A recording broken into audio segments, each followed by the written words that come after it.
আচ্ছা, শুরু করে চলেন। আপনারা সবাই কি অ্যাডমিট কার্ড জমা দিছেন?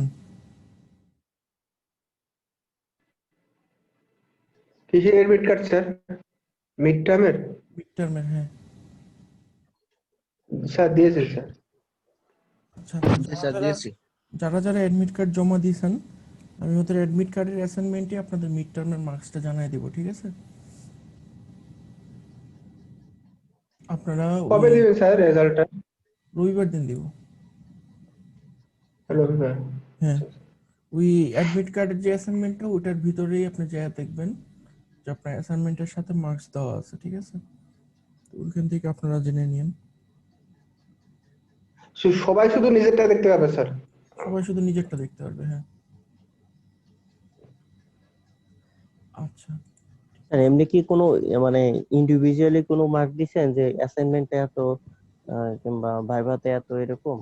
ইন্ডিভিজুয়াল তো আসলে দেওয়ার কোনো উপায় নেই, আমি দুটো যোগ করে দেখাইছি আর কি, স্যার অ্যাসাইনমেন্ট ওই আর সব ভাইবা স্যার যোগ তো করে। এরকম করতেছে যার কারণে একটু সমস্যা হচ্ছে, কারণ আমরা ভাইভাতে কত পাইলাম এটা জানতে পারছি না, কিংবা অ্যাসাইনমেন্টে আমি কত পাইলাম এটাতে একটু সমস্যা হচ্ছে স্যার। কারণ আমরা মিলাইতে পারতেছি না, দেখা যাচ্ছে স্যার। এটা স্যার ফ্রিলি একটা কথা বলি, হুম, আমাদের বলেন। যে কোনো একটা স্যার রেজাল্ট দিচ্ছে স্যার, হুম, মানে ভাইভা এবং অ্যাসাইনমেন্ট মিলে মাত্র 4 জন নাকি 5 জনকে স্যার শুধু 20 মার্ক দিছে, 20, 22 এরকম। আর সবাইরে 10, 12, 8, 7, 15 এরকম করে দিছে স্যার। তো এখন এরকম যদি স্যার অনলাইনে যদি এরকম মার্ক দেয় স্যার, তাহলে আমরা আমরা কোথায় যাবো স্যার, এটা একটু বলবেন। কারণ আমরা তো স্যার কষ্ট করে যতটুকু পারি কিংবা যতটুকু ব্যাকআপ দেওয়া যায় স্যার দিচ্ছি। এখন স্যার বলতেছে যে আপনারাও অ্যাসাইনমেন্ট কপি করছেন। এখন একই যদি অ্যাসাইনমেন্ট মানে স্যাররা যদি দেয় আর কি, তাহলে হুম, তো এক অ্যান্সার হবে, এটাই স্বাভাবিক, কিংবা একটু এদিক সেদিক হবে, এটাই তো স্বাভাবিক। স্যার হুম, বলতেছে আপনারা কপি করছেন এই জন্য আমি সবার মার্ক কেটে দিচ্ছি, কিংবা বলতেছেন একজনের সাথে আরেকজনের কপি পাচ্ছি এই জন্য মার্ক কেটে দিচ্ছি। স্যারকে সেটা ডিরেক্টলি বলা হয়েছে যে দেখেন স্যার, কপি তো সবাই করে স্যার, কেউ নেটের সাহায্য নিচ্ছে, কেউ বা একটা পারে নাই, অন্য ফ্রেন্ডকে বলছে যে দোস্ত এটা তুই করছিস কিনা, সেভাবে সবাই একটু না একটু কপি করছে স্যার। এখন এইভাবে যদি আপনারা স্যার অ্যাসাইনমেন্ট 15 মার্কের মধ্যে যদি স্যার, সেই স্যার যদি 10 মার্কও দিত, আর যদি ভাইভাতে যদি 5 মার্কও দিত, তাও সবাইকে মানে মিনিমাম স্যার সবার 15 মার্ক থাকতো। কিন্তু এমন দেখা গেছে স্যার, কেউ 7 পাইছে, কেউ 8 পাইছে, কেউ 9 পাইছে, এরকম অনেকেই আছে স্যার। আচ্ছা, বুঝতে পারছি আমি। হুম, কারণ স্যার এটা ফ্রিলি বললাম স্যার, কারণ ওই সাবজেক্টটা আমাদের যদি এরকম যদি মানে দুই এক সাবজেক্ট হয়, তাহলে তো স্যার আমাদের লাস্টের দিকে যে সিজিপিএ স্যার, এটা তো স্যার বিশাল বড় আমাদের আমার যতদূর ইফেক্ট পড়ে যায়। আমার যতদূর মনে আছে, এই কোর্সে আপনারা কেউ 15-র নিচে পান নাই, মানে না কেউ স্যার কোনো সেটা না স্যার, মানে জাস্ট একটু ভাইবাতে কোনো বললাম আর কোশ্চেনের কি। উত্তর না দিতে পারলে আমি 7 দিছি আর কি। এটা এখনই ও বলে আচ্ছা। রাখি যে কেউ যদি কোনো কোশ্চেনের উত্তর না দিতে পারেন, সেই ক্ষেত্রে আমি 7 মার্কস দিছি আর কি। আর না স্যার সেটা ঠিক আছে, কিন্তু ওই স্যারকে এত বোঝাইলাম, মানে সবাই এত রিকোয়েস্ট করলাম, স্যার শুধু একই কথাই বলে যে না আপনারা কপি করছেন অ্যাসাইনমেন্ট, কপি করছেন অ্যাসাইনমেন্ট, এই জন্য আপনাদের কোনো মার্ক দিই নাই। আচ্ছা, সেই ঠিক ক্ষেত্রে আর আছে, কি। ঠিক আছে, আমি আপনাদেরকে ফার্স্টে মার্কস দিই, আপনাদের যদি এরপরও দেখার প্রয়োজন হয় তাহলে আমাকে পরের ক্লাসে বললেন, ঠিক আছে? Okay sir. Okay sir. আচ্ছা, আমার মার্কস দেখাইতে কোনো সমস্যা নেই, জি তবে স্যার। দেখানোটা একটু ডিফিকাল্ট আর কি, কারণ সবাইকে ইন্ডিভিজুয়ালি কমেন্ট করে করে করে করে দেখাইতে হবে আর কি। জি স্যার সেটাই তো আর কি। আমি আগে তাহলে রেজাল্টটা আপলোড করি, মানে ওই অ্যাসাইনমেন্টে দিই রবিবার দিন। আপনারা দেখেন, দেখার পরে যদি কোনো কোশ্চেন থাকে আপনারা তাহলে নেক্সট শুক্রবার আমাকে জিজ্ঞেস করেন। Okay sir. আচ্ছা, ঠিক আছে, তাহলে আজকের পড়াতে ঢুকি। আমরা গত ক্লাসে কি পড়ছিলাম আপনাদের মনে আছে? জি স্যার, ইসিজি নিয়ে পড়াইছিলেন, কিন্তু স্যার আমাদের ওই স্লাইডের কি কোনো স্যার এমনি কোনো পিডিএফ দেওয়া যায় স্যার? মানে হ্যাঁ, হ্যাঁ, যেহেতু স্যার পিডিএফ বই, দেওয়া যায়, পিডিএফ বই দেওয়া যায়। থেকে করাইছেন তো অনেক কিছুই আসলে আমরা মানে ক্যাচ করতে হ্যাঁ, পারতেছি না, এটা কিংবা। পিডিএফ আমি আপলোড করে দেবো। স্যার, ইসিজি নিয়ে স্যার পড়েছি। একটা কথা স্যার। বলেন। স্যার আপনি যে ভিডিওগুলো স্যার ইউটিউবে দেন স্যার, আমার তো ডাউনলোড করতে পারি না স্যার, এর সমস্যা আছে। কত সফটওয়্যার আছে। দোস্ত আচ্ছা, ডাউনলোড বাকিরা তুমি কেমনে ওই যে করেন? বিটমেট কিংবা তুমি আরো কিছু সফটওয়্যার আছে ওইটা দিয়ে ডাউনলোড করতে পারবা। মোবাইল দিয়ে দীপক ডাউনলোড আমি হবে? তোমাকে লিঙ্ক হ্যাঁ হ্যাঁ, মোবাইল দিয়ে ডাউনলোড দীপক আমি করতে হবে। তোমাকে লিঙ্ক দিয়ে দিব, হ্যাঁ তুমি ওখান থেকে করতে পারবা, ওকে, ঠিক আছে। ইজিলি করতে পারবা। ওকে। আচ্ছা ঠিক আছে। তো ইসিজি তে আমরা গত ক্লাসে কি পড়ছিলাম? আমরা কি লিড গুলো দেখছিলাম, লিড 1 লিড 2 লিড 3 কাকে বলে? হ্যাঁ স্যার, লিড দেখছিলাম, লিড 1 লিড 3 কোন জায়গায় সংযোগ হয় এটা কোন দেখছিলাম। জায়গায় সংযোগ হয় দেখছিলাম, তাই না? তারপর আইনটোভেন্স ট্রায়াঙ্গেল কাকে বলে, এবং এই হ্যাঁ হ্যাঁ, ট্রায়াঙ্গেলটা কিভাবে কার্ডিয়াক ভেক্টর থেকে আমাদেরকে ইসিজিটা পেতে সাহায্য করে, ওই জিনিসটা দেখছিলাম। আপনাদের কি ওই জিনিসটা মনে আছে? তারপরে আপনার ইএমএন দূর করার যে পদ্ধতি দুইটা, ফিল্টার এবং হ্যাঁ শেডিং, এটা দেখছিলাম। ঠিক বলছেন, বিভিন্ন ধরনের নয়েজ এবং এই নয়েজগুলো কিভাবে দূর করতে হয় এটা আমরা গত দুইটা ক্লাসে দেখছিলাম। এটার মধ্যে একটা গত ক্লাসে দেখছিলাম, এটা হলো গিয়ে ইএমআই, ইলেকট্রোম্যাগনেটিক ইন্টারফারেন্স যদি থাকে, ইন্টারফারেন্সটা কিভাবে দূর করতে হয়। তো এখন মোটামুটি ইসিজি সম্পর্কে আমি আশা করি যে আপনাদের একটা আইডিয়া হয়েছে যে ইসিজি কিভাবে অ্যাকোয়ার করতে হয়, বা ইসিজি জিনিসটা আসলে কি, অ্যাকোয়ার কেমনে করতে হয় এটা এখনো ক্লিয়ার না হলেও ইসিজি জিনিসটা কি, এই জিনিসটা হয়তো ক্লিয়ার হয়েছে আপনাদের। আজকে আমরা যে জিনিসটা দেখব সেটা হলো গিয়ে ইসিজি যে আমরা অ্যাকোয়ার করব বা শরীর থেকে যে যে কোনো বায়োপটেনশিয়াল নিব, সেটা ইসিজি হতে পারে, ইইজি হতে পারে, ইএমজি হতে পারে। তো যে কোনো বায়োপটেনশিয়াল আমরা যদি অ্যাকোয়ার করি, তাহলে ওটার জন্য যে আমরা এমপ্লিফায়ারটি ইউজ করব, তো ওই এমপ্লিফায়ারটার বিশেষত্ব কি, ওই জিনিসটা আমরা আজকে দেখব। আমি একটি স্ক্রিন শেয়ার করতেছি, আপনারা স্ক্রিন দেখতে পারতেছেন আপনারা? জি স্যার, পাচ্ছি স্যার। আচ্ছা, তো আমরা জেনারেলি যে কোনো বায়োপটেনশিয়াল অ্যাকোয়ার করার জন্য এই এই ইনস্ট্রুমেন্টটি ইউজ করি, এই অ্যাম্পলিফায়ারটি ইউজ করি। এই অ্যাম্পলিফায়ারটার নাম হলো কি ইনস্ট্রুমেন্টেশন অ্যাম্পলিফায়ার। আমার মনে হয় না আপনারা এটার নাম এর আগে কোনো শুনছেন।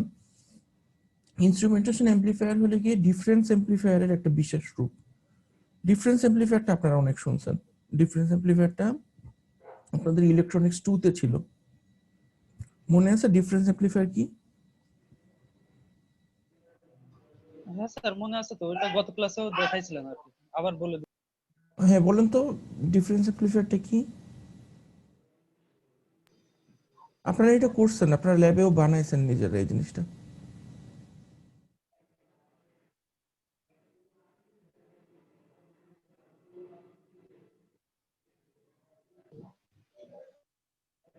আপনাদের কি ইলেকট্রনিক্স 2 এখন চলতেছে? এই শেষ হয়েছে স্যার। গত সেমিস্টারে শেষ হয়ে গেছে নাকি এর আগে? স্যার এটা ফিজিক্যালি যখন ক্লাস করতাম তখনই শেষ হয়ে গেছে স্যার, আমার ষষ্ঠ তাহলে তো সেমিস্টারে। আপনারা ল্যাব করার সুযোগ পাইছেন। ডিফারেন্স অ্যাম্পলিফায়ারটা এরকম বলছিলেন যে আপনার বিভিন্ন সোর্স থেকে সিগন্যাল গুলো নেবে, নিয়ে যোগ বিয়োগ বা গুণভাগ, যোগ বিয়োগ করে আর কি একটা আউটপুট দেয়, একটা মাত্র ডিফারেন্স অ্যাম্পলিফায়ারটা পার্টিকুলারলি বিয়োগ করে, ঠিক আছে? বিয়োগ। ডিফারেন্স অ্যাম্পলিফায়ারটা পার্টিকুলারলি বিয়োগ করে, যেহেতু নামের মধ্যে আছে ডিফারেন্স, তার মানে ও যেটা করে ও দুইটা সিগন্যালের ডিফারেন্স নেয়। মানে আপনার V1 V2 যদি দুইটা সিগন্যাল থাকে, তাহলে ও যেটা করবে ইনপুটের সিগন্যালটা ডিফারেন্স নেবে, V1 মাইনাস V2 করবে, করার পরে একটা নির্দিষ্ট গেইন থাকবে, ওই গেইনে জিনিসটাকে বাড়ায় তারপরে আউটপুটে দেখাবে, ঠিক আছে? এই জিনিসটাকে আমরা বলি হলো কি ডিফারেন্স অ্যাম্পলিফায়ার, মানে দুইটা সিগন্যালের মধ্যে ও বিয়োগ করে আর কি।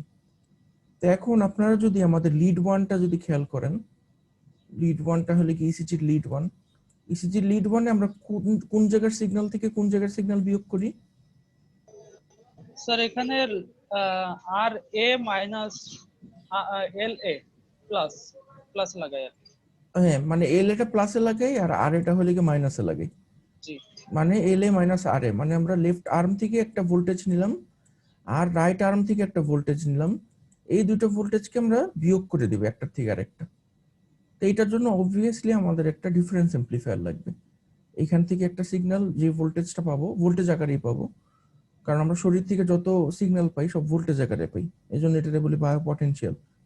এটার থেকে যে ভোল্টেজটা পাবো ওই ভোল্টেজটাকে এটার থেকে বিয়োগ করে দিব। এটার জন্য আমাদের লাগবে একটা ডিফারেন্স অ্যাম্পলিফায়ার, ঠিক আছে? তো ডিফারেন্স অ্যাম্পলিফায়ার জেনারেলি একটা দিয়েই বানানো সম্ভব, একটা অপ অ্যাম্প দিয়ে বানানো সম্ভব। আপনারা ল্যাবে যখন করছেন, আপনারা ল্যাবেও ডিফারেন্স অ্যাম্পলিফায়ার একটা অপ অ্যাম্প দিয়ে করছেন, যদি আপনাদের কিছু মনে থাকে আর কি। ডিফারেন্স অ্যাম্পলিফায়ার ইলেকট্রনিক্স টুর ল্যাব আমরা করি নাই স্যার। কি বলেন? ইলেকট্রনিক্স কোর্সের সঙ্গে ইলেকট্রনিক্স 2 ল্যাব করেন নাই? স্যার ল্যাব করা হয়নি, ডিজিটাল ইলেকট্রনিক্স ল্যাব ছিল। না না, ডিজিটাল ইলেকট্রনিক্স ল্যাবে তো এগুলো থাকে না, এগুলো থাকে হলে কি আপনার যে ফিডব্যাকের যে কোর্সটা করছেন আপনারা, অপ অ্যাম্প তারপর ফিডব্যাক সার্কিট। ইলেকট্রনিক্স টু করছি কিন্তু আসলে ল্যাবে এই জিনিসগুলো করা হয়নি। আচ্ছা আচ্ছা, ঠিক আছে। যদি আপনাদের ল্যাব থাকতো তাহলে আপনাদেরকে এই জিনিসটা বানাইতে হতো, ঠিক আছে। সাবট্রাকশন এমপ্লিফায়ার বা ডিফারেন্স এমপ্লিফায়ার, বেসিক্যালি এটাকে ডিফারেন্স এমপ্লিফায়ারই বলে। তো ডিফারেন্স এমপ্লিফায়ার আপনার একটা অপ অ্যাম্প দিয়ে বানানো সম্ভব, ঠিক আছে। জেনারেলি আপনাদের মানে বায়োপটেনশিয়াল এবং সেন্সিটিভ কিছু ব্যাপার, যেমন আপনার সাউন্ড, স্পিকারের সাউন্ড শুনবেন, বা মনে করেন আদার যে সেন্সিটিভ যে কাজগুলো আছে এগুলো বাদে নর্মালি আপনার ডিফারেন্স এমপ্লিফায়ারটা আমরা একটা অপ অ্যাম্প দিয়ে তৈরি করি। কিন্তু আপনারা যদি আমাদের ইসিজি এমপ্লিফায়ারটা যদি দেখেন, বা যেটাকে আমরা বলতেছি ইনস্ট্রুমেন্টেশন এমপ্লিফায়ার, এটাও কিন্তু বেসিক্যালি একটা ডিফারেন্স এমপ্লিফায়ার। এটা যদি দেখেন এখানে আমরা 3টা অপ অ্যাম্প ইউজ করছি। তো স্বাভাবিকভাবেই আপনি একটা অপ অ্যাম্পের জায়গায় যদি 3টা অপ অ্যাম্প ইউজ করেন সেক্ষেত্রে আপনার খরচ অনেক বেশি হবে, তাই না? কিন্তু তারপরে আমরা 3টা অপ অ্যাম্প ইউজ করি, তার মানে নিশ্চয়ই এটার কোনো অ্যাডভান্টেজ আছে, এই জন্য আমরা এখানে 3টা অপ অ্যাম্প ইউজ করি। বুঝতে পারছেন আমার কথাটা? জি স্যার। তো এখন আমরা আসবো হলে কি আমরা কেন একটা অপ অ্যাম্প দিয়ে যে কাজটা করতে পারতেছি ওই কাজটা আমরা 3টা অপ অ্যাম্প দিয়ে করব। এটা করার পিছনে কারণটা কি?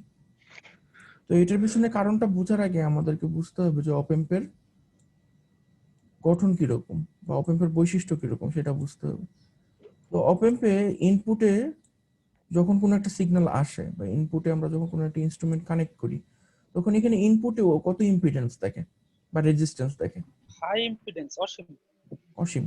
এটা মানে আগেও বলা হয়েছিল, তাই না? আর আউটপুটে দেখে হলে গিয়ে জিরো, জিরো। মানে প্র্যাকটিক্যালি এখানে দেখে ইনফিনিটি, এখানে দেখে জিরো, ঠিক আছে। তার মানে এই ইনফিনিটির সঙ্গে আপনি মনে করেন ইনফিনিটির সঙ্গে ছোট একটা রেজিস্ট্যান্স যোগ করে দিলেন, R1 যোগ করে দিলেন, তাও তো আলটিমেটলি আউটপুটের সাপেক্ষে ইনপুট তো ইনফিনিটিই থাকবে, তাই না? ইনফিনিটির সঙ্গে আপনি যা মন চায় তাই যোগ করেন, তো ইনফিনিটিই থাকে। এখন এই জিনিসটা মাথার মধ্যে মনে রাখেন যে এটার input impedance infinity, output impedance zero. মানে আপনি ইনপুটে যত ইম্পিডেন্সই দেন আলটিমেটলি আউটপুটে যেতে যেতে ওটা জিরোই হয়ে যাবে। বুঝতে পারছেন আমার কথাটা?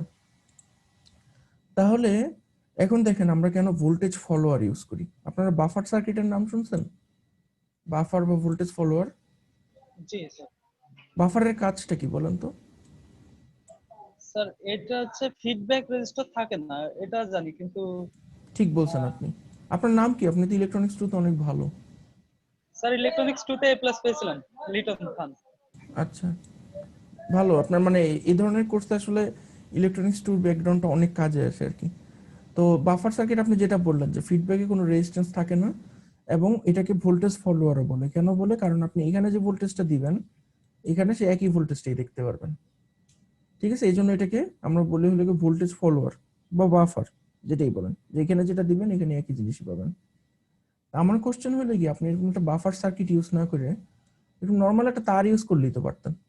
কারণ আমরা জানি তারের এখানেও যে ভোল্টেজ এখানেও সে একই ভোল্টেজ, তাই না? একটা তার জি যদি ইউজ করেন, তারটা তো জেনারেলি একটা নোডই থাকে, তাই না? যে কোনো একটা কন্টিনিউয়াস কন্ডাক্টর একটা নোড, তাই না? মানে একই ভোল্টেজ সব জায়গাতে। তো এই জিনিসটা ইউজ না করে আমরা একটা ভোল্টেজ ফলোয়ার কেন ইউজ করি বা বাফার কেন ইউজ করি? স্যার এখানে কারেন্টের অ্যাপ্লিকেশন থাকতে পারে, যে কারেন্ট তো ইনপুট কোনো কারেন্ট গ্রহণ করে না। আপনি ঠিক বলছেন, কারেন্টের একটা অ্যাপ্লিকেশন আছে। এখানে কি অ্যাপ্লিকেশন আছে? যে আপনার যদি লোডে মানে ইনপুটে যদি একটা রেজিস্ট্যান্স থাকে, আমরা অনেক সময় চাই যে এই রেজিস্ট্যান্সটা যাতে আউটপুটে আস্তে আস্তে ভ্যানিশ হয়ে যায়, মানে এই রেজিস্ট্যান্সটার কোনো ইফেক্ট আমরা এখানে দেখতে পারবো না। বুঝতে পারছেন? তো তখন আমরা যদি একটা বাফার সার্কিট ইউজ করি, ইনপুটে মনে করেন যা রেজিস্ট্যান্স আছে, ভোল্টেজ ফলোয়ার সার্কিট পার করতে করতে সবার রেজিস্ট্যান্স এখানে এসে যাবে কত? জিরো। বুঝতে পারছেন? তো এখন একটা জিনিস, এই জিনিসটা এখন জেনে রাখলেন আপনারা যে বাফার সার্কিট আমরা কেন ইউজ করি। এখন একটা জিনিস চিন্তা করুন, মনে করেন আপনার ডান হাত থেকে এখানে একটা সিগন্যাল আসছে, ঠিক আছে, আর এখানে বাম হাত থেকে একটা সিগন্যাল আসছে নিচে, মানে V1 আসছে হলে গিয়ে ডান হাত থেকে আর V2 আসছে হলে গিয়ে বাম হাত থেকে। এখন আপনি ডান হাতের যেই জায়গাতে ইলেকট্রোডটা লাগাইছেন, শরীরের যেখানে আপনি ইলেকট্রোডটা লাগাইছেন ওখানে একটা ইম্পিডেন্স তৈরি হয়েছে না? আমরা আগে পড়ছিলাম যে জিনিসটাকে আমরা বলি কন্টাক্ট ইম্পিডেন্স। বুঝতে পারছেন? যেখানে আপনি একটা ইলেকট্রোড লাগাবেন ওখানে আপনার ডেড সেল, তারপর শরীরের যে ঘাম, তেল চর্বি এগুলির কারণে ওখানে একটা ইম্পিডেন্স তৈরি হবে। যে ইম্পিডেন্সটাকে আমরা বলি হলো কন্টাক্ট ইম্পিডেন্স, মানে যে জায়গাতে ইলেকট্রোডটা আপনার শরীরের সাথে লাগতেছে ওই জায়গাটাতে কি পরিমাণ ইম্পিডেন্স তৈরি হইতেছে, বাধা তৈরি হইতেছে তড়িৎ প্রবাহের জন্য, ওটাকে আমরা বলি কন্টাক্ট ইম্পিডেন্স। এখন যদি আপনি একটা অ্যাম্পলিফায়ার যদি ইউজ করতেন তাহলে দুইটা রেজিস্টর নিয়ে আপনি যে সিগন্যালটা দিতেছেন এটার সঙ্গে আবার এই যে আর এ আর এল এর যে রেজিস্ট্যান্স আছে এই রেজিস্ট্যান্সটা যোগ হতো না? বুঝতে পারছেন আমার কথাটা? জি স্যার। তখন কি হইতো, এইটা তাহলে আপনার ইনপুটের যে রেজিস্ট্যান্স এই রেজিস্ট্যান্সের মানটা চেঞ্জ হয়ে যেত না? মানে এটার মান হয়তো সমান, মানে এখানে আপনি সমান রেজিস্ট্যান্স ইউজ করছেন, কিন্তু এইখানে উল্টাপাল্টা রেজিস্ট্যান্সের মিসম্যাচের কারণে রাইট আর্মের ইনপুটের রেজিস্ট্যান্স একরকম হয়ে যাবে, লেফট আর্মের ইনপুটের রেজিস্ট্যান্স আরেক রকম হয়ে যাবে। বুঝতে পারছেন আমার কথাটা? তাইলে আপনার সিগন্যালের রিপ্রেজেন্টেশন তখন আলাদা হবে না। আপনি যখন বিয়োগ করবেন দেখা যাবে যে রাইট আর্মের সিগন্যালটা বেশি থাকতেছে, লেফট আর্মের সিগন্যালটা কম থাকতেছে। সো আপনি যে বিয়োগফলটা করবেন এই বিয়োগফলটা একদম টোটালি অ্যাকুরেট হবে না। মানে মোটামুটি এতটুকু জানলে আপনাদের হবে যে রেজিস্ট্যান্সের মিসম্যাচটা বেশি হইলে এই আপনার আউটপুটে ঝামেলা হয়ে যাবে। বুঝতে পারছেন? তাহলে এই সমস্যাটা আমরা কিভাবে এড়াই দেখেন। এই সমস্যাটা আমরা এড়াই আমরা যদি আরো দুইটা অপ অ্যাম্প এক্সট্রা ইউজ করি তাহলে কি হচ্ছে, এখানে যদি আপনার কোনো মিসম্যাচও থাকে আউটপুটে আস্তে আস্তে এখানে যে মনে করেন রাইট আর্মের যে সিগন্যালটা এখানে আসবে এই সিগন্যালটা আস্তে আস্তে এটার মধ্যে কি আর কোনো মিসম্যাচ থাকবে?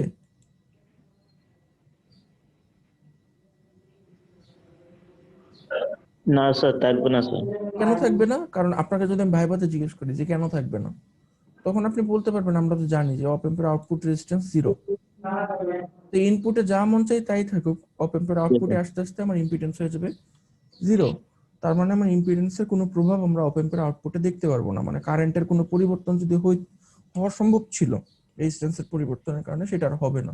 এই জন্য আমরা এখানে দুইটা অপ অ্যাম্প বেশি ইউজ করছি। ঠিক আছে? তো বেসিক্যালি এটাই কারণ যে কন্টাক্ট ইম্পিডেন্স মিসম্যাচ এড়ানোর জন্য আমরা এখানে 3টা অপ অ্যাম্প ইউজ করি। এইটার ফলে আমাদের সুবিধাটা কি হয়, ফার্স্টে আমরা আসি যে সুবিধাটা কি হয়। একটা সুবিধা তো আমরা জানলাম যে আমরা কন্টাক্ট ইম্পিডেন্সের মিসম্যাচ এড়াইতে পারি, কিন্তু এই কন্টাক্ট ইম্পিডেন্সের মিসম্যাচ এড়ানোর ফলে আমাদের লাভটা কি হয় সেটা আমরা দেখি। আমরা ইনস্ট্রুমেন্টেশন অ্যাম্পলিফায়ার বা ডিফারেন্স অ্যাম্পলিফায়ার ইসিজির জন্য এই জন্য ইউজ করি, মানে শুধুমাত্র যে বিয়োগফল নেওয়ার জন্য ইউজ করি ব্যাপারটা কিন্তু এরকম না। আমরা এই জন্য ইউজ করি দেখেন যে আমাদের এখান থেকে যে সিগন্যালটা আসতেছে আর এই সিগন্যালটা কিন্তু একা না, এই সিগন্যালের সঙ্গে আবার একটা নয়েজও আসতেছে এনপি। কেউ বলতে পারবেন এনপিটা কি? পাওয়ার নয়েজ স্যার। পাওয়ার নয়েজ, এক্স্যাক্টলি। আমরা যেখানেই থাকি আমাদের শরীরের মধ্যে 50 হার্টজের একটা কারেন্ট প্রবাহিত হইতেছে। তো এই কারেন্টের কারণে আপনার এই রেজিস্ট্যান্সের সঙ্গে আমরা যদি কারেন্টটাকে গুণ করি, নয়েজের কারেন্টটাকে যদি গুণ করি রেজিস্ট্যান্সটার সঙ্গে, তাহলে আমরা কি পাবো? এখানে একটা নির্দিষ্ট ভোল্টেজ পাবো না এই নয়েজের কারণে? সিমিলারলি এখানে একটা ভোল্টেজ পাবো। এখন একটা জিনিস দেখেন, এই নয়েজের কারণে এখানে যতটুকু ভোল্টেজ পাবো, এই নয়েজের কারণে এই হাতে যতটুকু ভোল্টেজ পাবো, দুইটা কিন্তু মোর অর লেস ইকুয়াল হওয়ার কথা, তাই না? যদি আপনার রেজিস্ট্যান্সটা সমান থাকে, মানে কন্টাক্ট ইম্পিডেন্স যদি সমান থাকে, তাহলে এই নয়েজটা কিন্তু মোর অর লেস ইকুয়াল হওয়ার কথা। বুঝতে পারছেন সবাই? জি স্যার। এখন যদি আপনার একটা ডিফারেন্স অ্যাম্পলিফায়ার যদি ইউজ করেন, মানে একটা সিগন্যাল থেকে আরেকটা সিগন্যাল যদি বিয়োগ করে দেন, যদি এনপিটা সমান হয়, তখন আপনারা যখন মনে করেন আর এ মাইনাস এল এ বের করতে যাবেন, তখন অটোমেটিক একটা এনপি আরেকটা এনপি কে ক্যান্সেল করে দিবে না? জি স্যার। জি স্যার। দুটার মান যদি এক হয় অবশ্যই বিয়োগ করলে ক্যান্সেল করে দিবে। কিন্তু আরেকটা জিনিস একটা ঠান্ডা মাথায় চিন্তা করে দেখেন, আপনাদের এখানে রেজিস্ট্যান্সটা যদি ডিফারেন্ট হয়, মানে এক হাতের কন্টাক্ট ইম্পিডেন্স একরকম আরেক হাতের কন্টাক্ট ইম্পিডেন্স আরেক রকম, তাহলে কি এনপির কারণে যে ভোল্টেজটা এই ভোল্টেজটা কি সমান হবে? ভোল্টেজটা কিন্তু সমান হবে না। বুঝতে পারছেন? তাহলে আপনি যদি 3টা অ্যাম্পলিফায়ার 3টা অপ অ্যাম্প না ইউজ করে শুধুমাত্র একটা অপ অ্যাম্প যদি ইউজ করেন, তাহলে সেই ক্ষেত্রে আপনার দুইটা সিগন্যালে কিন্তু নয়েজের পরিমাণ থাকবে ভিন্ন। বুঝতে পারছেন কেন ভিন্ন থাকবে? জি স্যার। কিন্তু এখানে কি হইতেছে দেখেন, এখানে যেটা হইতেছে যে আপনার নয়েজটা এখান দিয়ে বাধা আসতেছে যাচ্ছে। দেখি, কিন্তু এখানে রেজিস্ট্যান্সের যে প্রভাবটা তো আমরা আগের থেকে কমায় আনতেছি, ঠিক আছে? তো এখানে আমরা মোটামুটি একই রকম নয়েজ দেখতে পাই, ঠিক আছে? মানে এখানে নয়েজ এটা আপনার ক্যান্সেল হইতেছে, মানে একটা নয়েজ থেকে আরেকটা নয়েজ যে ক্যান্সেল হয়ে যেতেছে, এটার ইফেক্টিভলি করতে পারে, এই সার্কিটটা বেশি ইফেক্টিভলি করতে পারে। এই জন্য আমরা যেটা দেখি যে 50 হার্টজের যে নয়েজটা, এই নয়েজটা এই সার্কিটে কম থাকে নর্মাল সার্কিটের তুলনায়। বুঝতে পারছেন? তাহলে এই যে আপনার নয়েজ ইলেকট্রিক্যাল সার্কিট থেকে আপনার পাওয়ার লাইন নয়েজ, ইনপুটে পাওয়ার লাইন নয়েজ দূর করার যে ক্ষমতা, এই ক্ষমতাটাকে আমরা একটা স্পেশাল ম্যাট্রিক্স দ্বারা প্রকাশ করি। এই ম্যাট্রিক্সটার নাম হলো কি CMRR।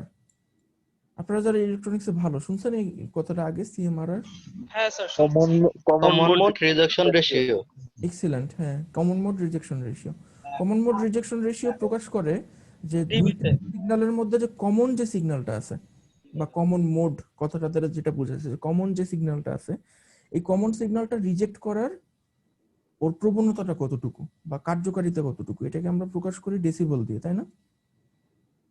টিবিএ দ্বারা প্রকাশ করি, ডেসিবল দ্বারা প্রকাশ করি, কারণ এটা একটা রেশিও, ঠিক আছে? মানে আমার কমন মোডের যে নয়েজটা আছে, এই নয়েজটা ইনপুটের তুলনায় আউটপুটে কতটুকু কমে গেছে। তো এই সিএমআরআরটা ইনস্ট্রুমেন্টেশন অ্যাম্পলিফায়ারের অনেক বেশি, ইনস্ট্রুমেন্টেশন অ্যাম্পলিফায়ারের সিএমআরআরটা অনেক বেশি, কারণ ও নয়েজ বেশি রিজেক্ট করতে পারে। আর নর্মাল একটা অপেম দিয়ে যে সার্কিটটা আমরা তৈরি করি ওটা সিএমআরআরটা খারাপ। ইসিজির ক্ষেত্রে সিএমআরআর জিনিসটা আমাদের অনেক ইম্পর্টেন্ট, যেহেতু 50 হার্টজের নয়েজ এর অ্যাম্পলিটিউড অনেক বেশি, তো এই জিনিসটা যত ইফেক্টিভলি আপনি রিজেক্ট করতে পারবেন, আপনার ইসিজি দেখতে তত সুন্দর হবে। আমার কথাটা কি বুঝতে পারছেন? জি স্যার। এটা গেল একটা অ্যাডভান্টেজ, যে আপনার ইনস্ট্রুমেন্টেশন অ্যাম্পলিফায়ারের সিএমআরআরটা অনেক বেশি। আপনাদের তো এখন আর পরীক্ষা হবে না, আপনাদের তো জাস্ট ভাইবার জন্য এগুলো পড়া লাগবে, বুঝতে পারছেন? তো আপনাদের পড়ার মোডটা কিন্তু এখন অন্যরকম, যে আপনি পড়বেন, যে এখন পড়বেন জাস্ট এতটুকু বুঝলেই কিন্তু আপনি ভাইভাতে সুন্দর আনসার করতে পারবেন। আপনাদের কিন্তু ইন ডিটেলও কোনো কিছু জানা লাগতেছে না। আমি যদি ভাইভাতে আপনাকে জিজ্ঞেস করি যে অপারেশন অ্যাম্পলিফায়ার আমরা কেন ইউজ করি, আমরা তো ডিফারেন্স অ্যাম্পলিফায়ার ইউজ করলেই পারতাম। ইনস্ট্রুমেন্টেশন অ্যাম্পলিফায়ার কেন ইউজ করি, সরি, ডিফারেন্স অ্যাম্পলিফায়ার ইউজ করলেই পারতাম। তখন আপনারা যদি এই কথাটা বলেন যে সিএমআরআর অনেক হাই, নয়েজটা অনেক ভালোভাবে রিজেক্ট হয়, তাহলে আপনার 50% মার্কস পেয়ে যাবেন, ঠিক আছে? তো এই জিনিসটা আপনাদের জানা থাকা লাগবে। বাকি 50% কেমনে পাবেন? বাকি 50% আমরা দেখতে পারবো আমরা যদি অপারেশন অ্যাম্পলিফায়ারের ইনস্ট্রুমেন্টেশন অ্যাম্পলিফায়ারের ইকুয়েশনটা দেখি। তো ইনস্ট্রুমেন্টেশন অ্যাম্পলিফায়ারের গেইনটা আমরা হিসাব করি এই ইকুয়েশনটা দ্বারা। আপনারা কি দেখতে পারতেছেন ইকুয়েশনটা সবাই? জি স্যার। ইকুয়েশনটা হলো ভি আউট সমান সমান V1 মাইনাস V2, মানে দুইটা সিগন্যালের মধ্যে বিয়োগ হবে স্বাভাবিকভাবেই, R2 ডিভাইডেড বাই R1, এটা জাস্ট মনে রাখেন, ঠিক আছে? R2 divided by R1 times 1 plus 2R5 by RG, ঠিক আছে? মনে রাখেন R2 divided by R1 1 plus 2R5 divided by RG। এখন চলুন সার্কিটটাতে ফেরত যাই। তাহলে আমাদের কি ছিল? R2 ডিভাইডেড বাই R1 ছিল, তাই না? এই R2 divided by R1 1 plus 2R5 divided by RG, ঠিক আছে? তো এখন দেখেন আমরা ট্রিকটা কি করি, মানে আমরা যখন এই সার্কিটটা বানাই, সত্যিকারে যখন ব্রেডবোর্ডে আমরা এই সার্কিটটা বানাই, তখন ট্রিকটা কি করি, আমরা এই যে ছয়টা যে রেজিস্ট্যান্স আছে R1 R2 R3 R4 R5 আর R6, এই ছয়টা রেজিস্ট্যান্সের ভ্যালু আমরা 1 ধরি। বুঝতে পারছেন? মানে এই ছয়টা রেজিস্ট্যান্সের ভ্যালু সমান ধরি আমরা, মানে প্রত্যেকটাই R, এটার মধ্যে আমরা R1 R2 R3 R4 এগুলোর ভেরিয়েশন করি না, ঠিক আছে? তাহলে আমরা সবগুলো যদি R ধরি, তাহলে আলটিমেটলি আমাদের ইকুয়েশনটা দেখতে এরকম হয় না? দেখেন, ভি আউট সমান সমান V1 minus V2 1 plus 2R divided by RG। কারণ এখানে R2 আর R1 কাটাকাটি চলে যাবে দুইটা যদি সমান হয়। আর একটু হোল্ড করেন, কামরুল স্যার ফোন দিতেছে আমাকে।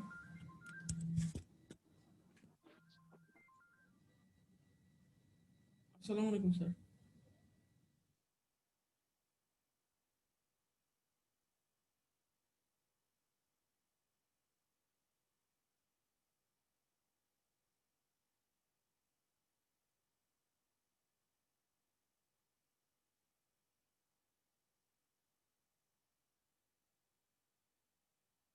আপনি একটু রিফ্রেশ করে দেন, পেজটা রিফ্রেশ করেন। হ্যাঁ,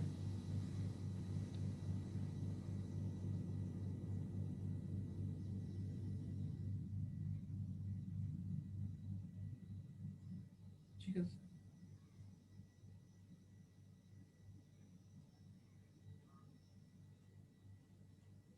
This site cannot be reached. আমি তো স্যার ক্লাস নিচ্ছি, আমার তো সমস্যা হচ্ছে না।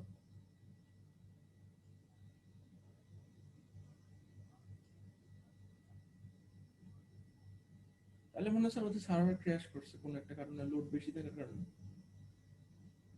মানে ওদের সার্ভারের কোনো একটা প্রবলেম হয়েছে বেশি লোড থাকার কারণে। আমি তো স্যার 8টা বাজেই করছি, স্টার্ট করছি, এই জন্য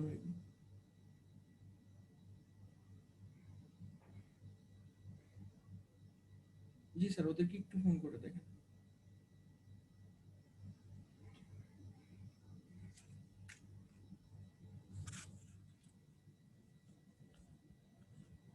হ্যালো।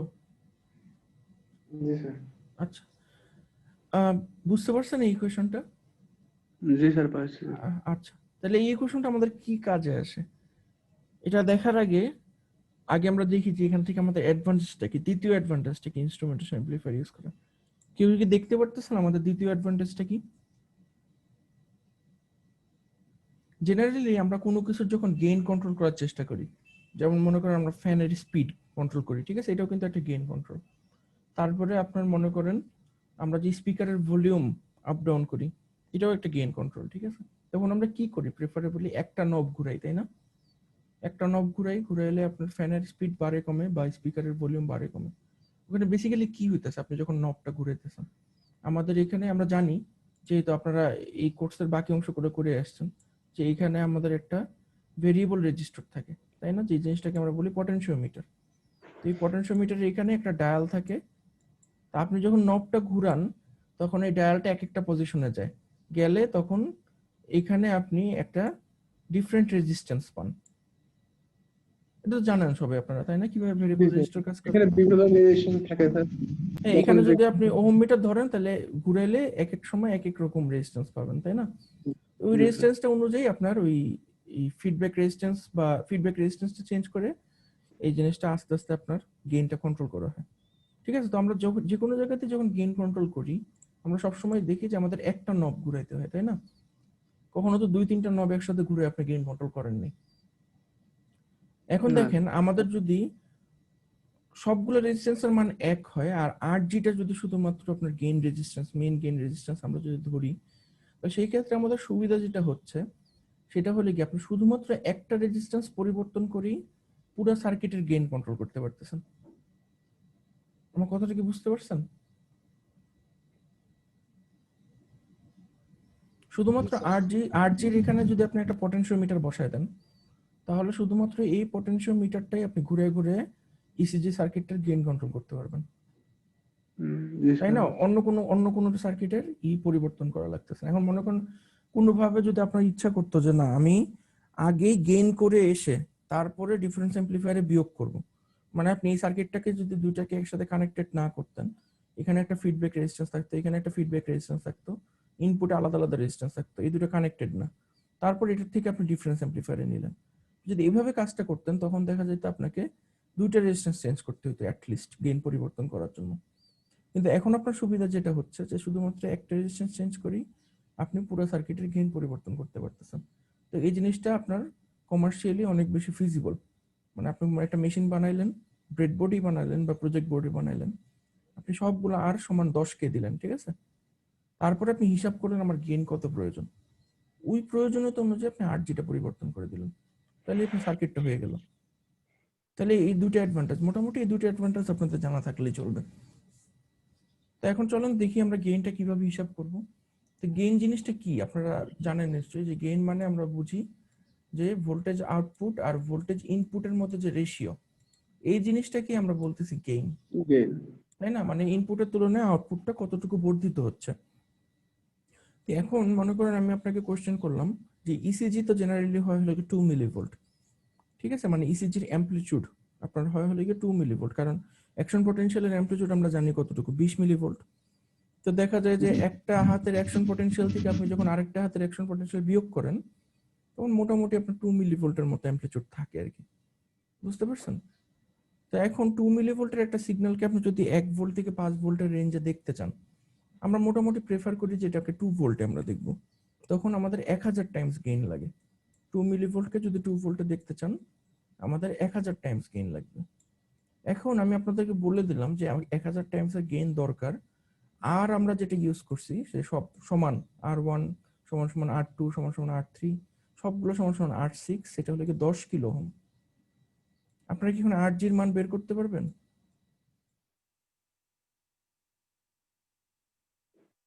চিন্তা করে দেখেন তো।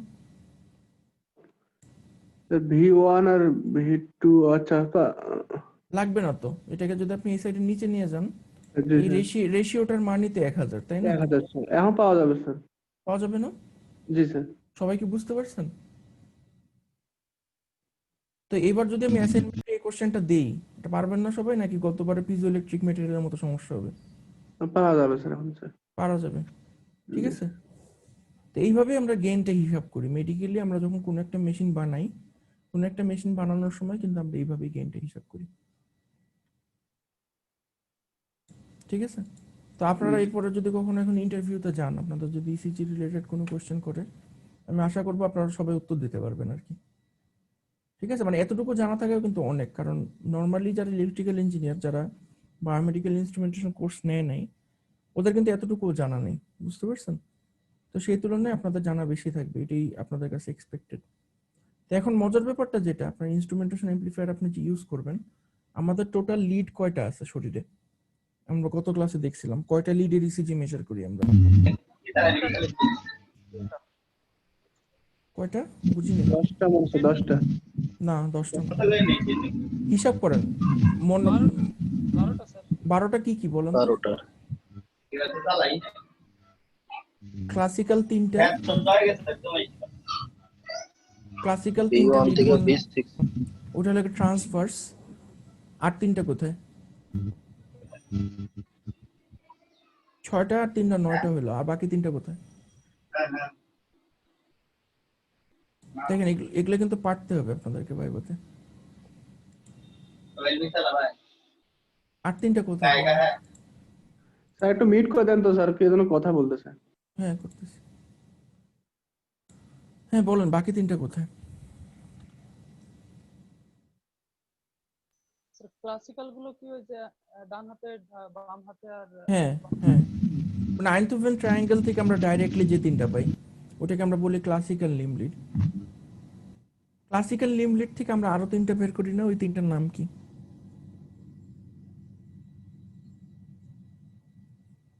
এটা হচ্ছে অগমেন্টেড লিম্ব লিড হবে স্যার। অগমেন্টেড লিম্ব লিড, তাই না? জি তো অগমেন্টেড লিম্ব লিডের জন্য আমাদের আলাদা ইলেকট্রোডের প্রয়োজন হয় না, ক্লাসিক্যাল লিম্ব লিড থেকে আমরা হিসাব করে বের করে নিতে পারি। জি এটা তাহলে এখন যদি চিন্তা করেন, তাহলে অগমেন্টেড লিম্ব লিডের জন্য আমার এক্সট্রা কোনো জায়গা থেকে সিগন্যাল নেওয়া লাগবে না। আমাদের সিগন্যাল তাহলে মেইনলি নেওয়া লাগতেছে কোথা থেকে? 2 হাত 1 পা থেকে, আর বুকের মধ্যে 6টার থেকে। তাহলে টোটাল কয়টা হলো? 9টা। 9টা জায়গা থেকে সিগন্যাল নিতে হইতেছে। কিন্তু যে কোনো লিডই আমরা যখন হিসাব করি, শুরু থেকে যদি দেখি যে একটা লিড মানে জেনারেলি একের অধিক 2টা সিগন্যালের বিয়োগফল, তাই না? ডিফারেন্ট সিগন্যালের বিয়োগফলকে আমরা বলি লিখে লিড 1, লিড 2, লিড 3 বা V1 V2 V3। তো এখন কোন একটা টাইমে আপনি যখন হিসাব করবেন, একটার থেকে আরেকটা বিয়োগ করবেন, আপনি কিন্তু একটা অ্যাম্প্লিফায়ারে এট এ টাইম 2টা সিগন্যালের বেশি বিয়োগ করতে পারবেন না, তাই না? আপনি তো V1 মাইনাস V2 বেশি করতে পারবেন না এই সার্কিটটা দিয়ে। তো এখন আমরা যখন ইসিজি করি, আমরা যখন 10টা লিড, সরি 12টা লিড যখন একসাথে দেখতে যাব, তাহলে আমাদের তো একের অধিক অ্যাম্প্লিফায়ারের প্রয়োজন হবে। জি স্যার। কিন্তু একের অধিক অ্যাম্প্লিফায়ার যদি আমরা ইউজ করি, আমাদের খরচ কত বেড়ে যাবে চিন্তা করেন। একটা অ্যাম্প্লিফায়ার বানাতে আমাদের 3টা অপ অ্যাম্প লাগবে। আমরা যদি 6টাও মনে করেন অ্যাম্প্লিফায়ার যদি আমাদের থাকে, তাহলে আমাদের খরচ বেড়ে যাবে 6 গুণ। এক একটা অ্যাম্প্লিফায়ারের দাম হলে কি 1500 টাকা, 1400 টাকা করে। তো স্বাভাবিকভাবে আমাদের খরচটাও অ্যাম্প্লিফাই হয়ে যাবে। তো সেই জন্য আমরা কি করি, আমরা একটা অ্যাম্প্লিফায়ার ইউজ করি, আর ইনপুটে আমরা সুইচিং একটা সার্কিট ইউজ করি। মনে করেন আপনার এখন এই মুহূর্তে আপনি লিড 1 হিসাব করবেন, কম্পিউটার তো জানবে যে আপনি লিড 1 এর রেজাল্ট আমি আগে নিব, ঠিক আছে। তো তখন কি করবে, ও এমন ভাবে সুইচ করবে যেন আপনার এখানে সুন্দর বাম হাতের সিগন্যালটা চলে আসবে, আর এখানে সুন্দর ডান হাতের সিগন্যালটা চলে আসবে একটা সুইচিং সার্কিট থেকে। বুঝতে পারছেন? মানে সুইচিং সার্কিটের ভিতরে সব ইনপুট গুলো থাকবে, ডান হাত, বাম হাত, বাম পা, বুক, সবগুলোর সিগন্যাল সুইচিং সার্কিটের মধ্যে থাকবে। সুইচিং সার্কিট ডিসাইড করবে যে কোনটাকে এট এ টাইম ও আউটপুটে দেখাবে। তো লিড 1 হিসাব করলেন, হিসাব করার পরে লিড 2 সময় আসলো। লিড 2 সময় আসলে ও কি করবে, ও সুন্দর এটাকে সুইচ করে দিবে হলে গিয়ে ইসের সঙ্গে, লেফট লেগের সঙ্গে। তারপরে এখানে আসবে হলে লেফট আর্ম। তখন আর এই যে লেফট এই রাইট আর্মের যে সিগন্যালটা, সরি লেফট আর্মের যে সিগন্যালটা, ও আর আসতে পারবে না। বুঝতে পারছেন? ওকে অফ করে রাখবে সুইচিং সার্কিট। এরকম একটা সুইচিং সার্কিট থাকে। এই সুইচিং সার্কিটের মাধ্যমে আপনার সময় টু সময়ে বিভিন্ন ইনপুট সুইচ করা হয়, যাতে আমরা একটা অ্যাম্পলিফায়ার দিয়ে পুরো জিনিসটা করতে পারি। মাল্টিপ্লেক্সার টাইপের কিছু? একটু জোরে বলেন, আমি শুনিনি আপনার কথাটা। স্যার সুইচিং সার্কিটটা কি মাল্টিপ্লেক্সারের মতো? সুইচিং সার্কিটটা মাল্টিপ্লেক্সারের মতো, মানে আপনি এক্স্যাক্টলি মাল্টিপ্লেক্সার ইউজ করতে পারেন। মনে করেন আপনি 8:1 একটা মার্কস যদি ইউজ করেন, মাল্টিপ্লেক্সার সার্কিট যদি ইউজ করেন, তাহলে ইনপুট থাকবে কয়টা? 8টা, তাই না? 8টা, হ্যাঁ। আর আউটপুট থেকে একটা। একটু হোল্ড করেন। আসসালামু আলাইকুম স্যার।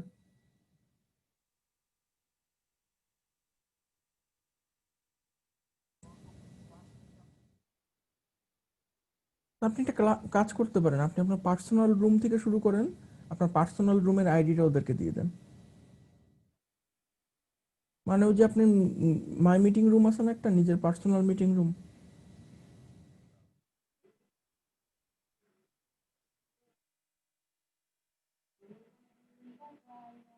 ও আপনার জুম সফটওয়্যারে যেভাবে আমরা মিট করি আর কি, আমি আর আপনি। হ্যাঁ হ্যাঁ হ্যাঁ হ্যাঁ হ্যাঁ হ্যাঁ, ওদেরকে পাসওয়ার্ড আর মিটিং আইডিটা দিয়ে রাখেন। ঠিক আছে।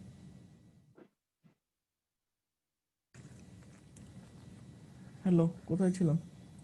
মার্কসে আটটা ইনপুট থাকবে আর একটা লেগে আউটপুট থাকবে, তাই না? 8:1 মার্কস আপনি যদি ইউজ করেন, তাহলে আপনি এখান থেকে 8টা ইনপুট নিতে পারবেন। আর এখানে যে ক্লক দিবেন, এই ক্লকের উপর ডিপেন্ড করবে যে কখন কখন কোনটা আপনার সুইচ হবে। বুঝতে পারছেন? আপনি চাইলে এরকম একটা মাস্ক ইউজ করতে পারেন। মাস্ক ইউজ করা যায়, বিভিন্ন রকম ট্রানজিস্টর দিয়ে লজিক তৈরি করে দেওয়া যায়। কার কোনো কোশ্চেন আছে? না স্যার। ঠিক আছে। তো এখন আরেকটা ব্যাপার যেটা, যে আপনি এইমাত্র যে জিনিসটা শিখলেন, এই ইনস্ট্রুমেন্টেশন অ্যাম্পলিফায়ার, এই টোটাল জিনিসটা কিন্তু ইসিজিতেই শুধু শেষ না। বুঝতে পারছেন? এটার কাজ কিন্তু ইসিজিতেই শেষ না।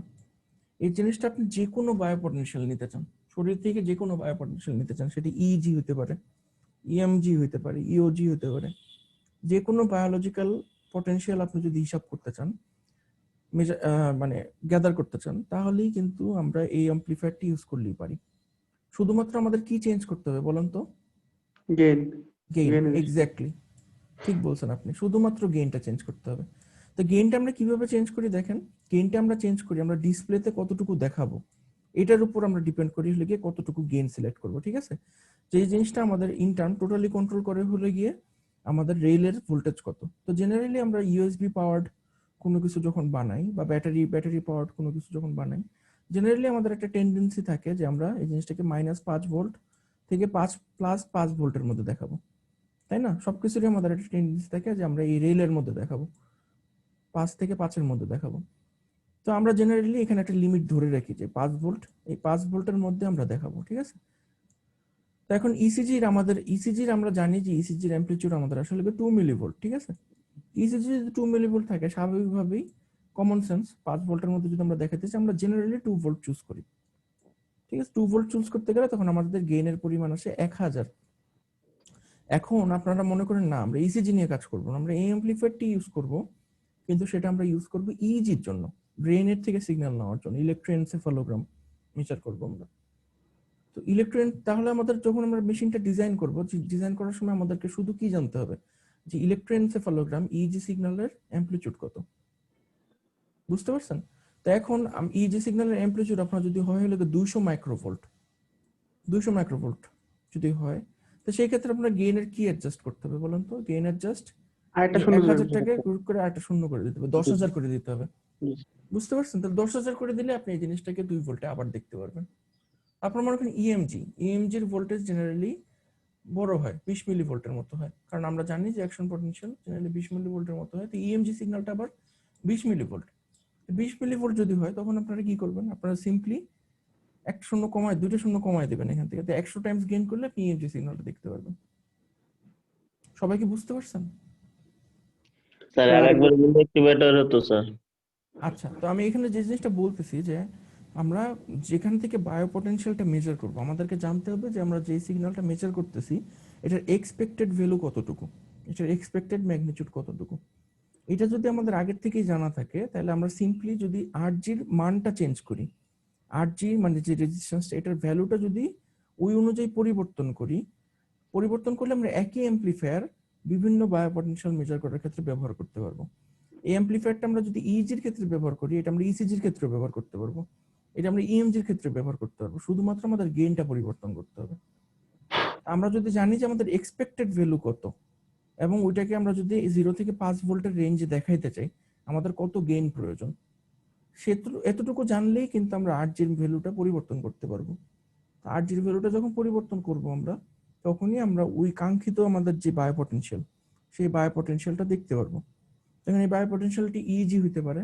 তো চলেন আমরা একটা ইজির একটা ভিডিও দেখি যে ইজিটা আমরা কিভাবে মেজার করি। যেহেতু আমরা বলতেছি যে ইসিজি ইজি বেসিক্যালি একই জিনিস, কোনো পার্থক্য নেই দুটার মধ্যে। তাহলে আমরা একটা ভিডিও দেখে আসি যে ইজিটা কেমনে মেজার করি আমরা।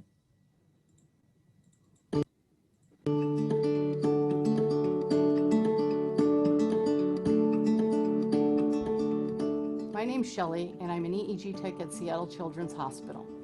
Do you know what an EEG stands for? It stands for electroencephalogram. An EEG is a type of a medical test that records the brain's electrical activity. This activity is sometimes referred to as brain waves or patterns. We record this data using small এটা হলো কি easy electrode, বুঝতে পারছেন? এবং আমরা যখন মানে easy amplifier বানাইছি আমরা এই ইলেকট্রোড গুলো ইউজ করছি। এটার কারণ হলো গিয়ে ইজি অ্যাম্পলিফায়ারে আপনার মানে ইজি যে সিগন্যালটা এটা আমরা টোটাল 32টা চ্যানেলে হিসাব করি, মানে 32টা ইলেকট্রোড লাগে আপনার টোটাল। এখানে স্যার কয়টা আছে? 32টা। 32।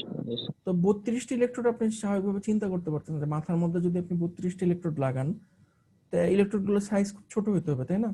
তো নরমাল ইলেকট্রোডের সাইজ অনেক বড় এবং এটা মাথার জন্য অ্যাপ্রোপ্রিয়েট না, ঠিক আছে? এটা গেল একটা জিনিস।